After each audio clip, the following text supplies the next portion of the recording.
Please rise as we honor the United States and recite the Pledge of Allegiance. I pledge allegiance to the flag of the United States of America and to the republic for which it stands, one nation, under God, indivisible, with liberty and justice for all. Please be seated.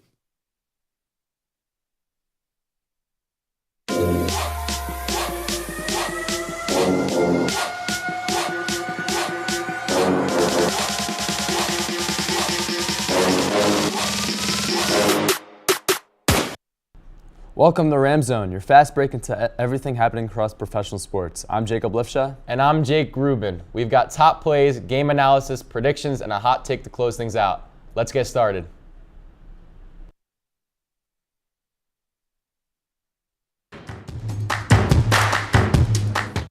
Kick things off with the top plays of the week.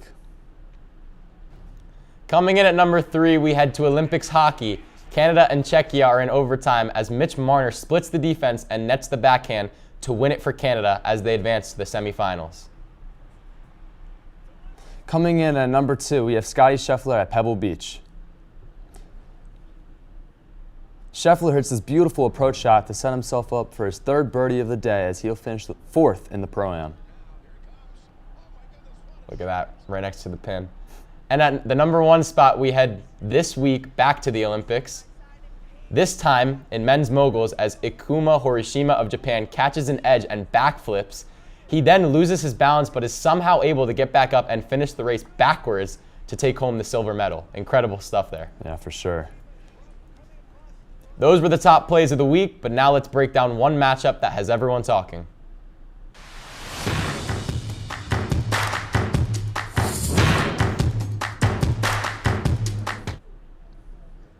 This Saturday night, the number 1 seed Michigan will take on the 3-seeded Duke at 6:30 at Edward Jones Capitol Showcase. Earlier in the week, Michigan got arguably their biggest win of the year over 7-seeded Purdue.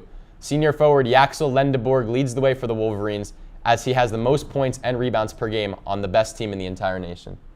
As for their opposition, you have the number 3 ranked team in the country, the Duke Blue Devils, who are led by projected top 3 pick and true freshman Cameron Boozer, who's averaging an outstanding 23 and 10 points this season. This game is going to play huge for this tournament, Jake. Who do you have winning? All right, so I have the more well-rounded team in my opinion. I have Michigan winning this game. Their entire starting lineup is averaging at least 9 points. They're extremely, extremely skilled. They play good defense. They score a lot of points. As we mentioned, they just beat Purdue by 11 away. Very impressive stuff. I think the number 1 team in the nation is going to stay that way. I think they're going to win no matter the star power that Duke has. I'm going to have to disagree with you here. You know, Duke, they have well-rounded players just like Michigan, but their star power and their coaching staff is just way better than Michigan in my opinion. That will be the upset. We've broken down the stats, the players, and the predictions for today, but this next take might spark a little debate. You might agree, you might not, but here's our hot take.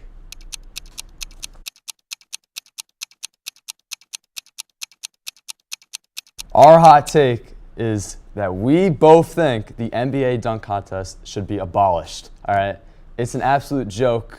I had no clue what was going on, all right? So I scroll on Instagram, and I just see all the fails and these lame dunks, you know? Shout out to the boys basketball team in Randolph, all right? Luke and Biggin, he knows how to dunk, all right? Give him 2 months of prep time, he's winning the contest, all right? It's an absolute joke, a mockery of the sport I love.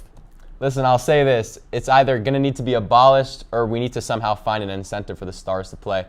Respectfully to the guys, I'm not here to watch Jackson Hayes do a normal dunk. I'm here to watch like Anthony Edwards, John Morant, all these guys. So unless Adam Silver can get something going with the stars and get them involved, I just think it needs to be taken away.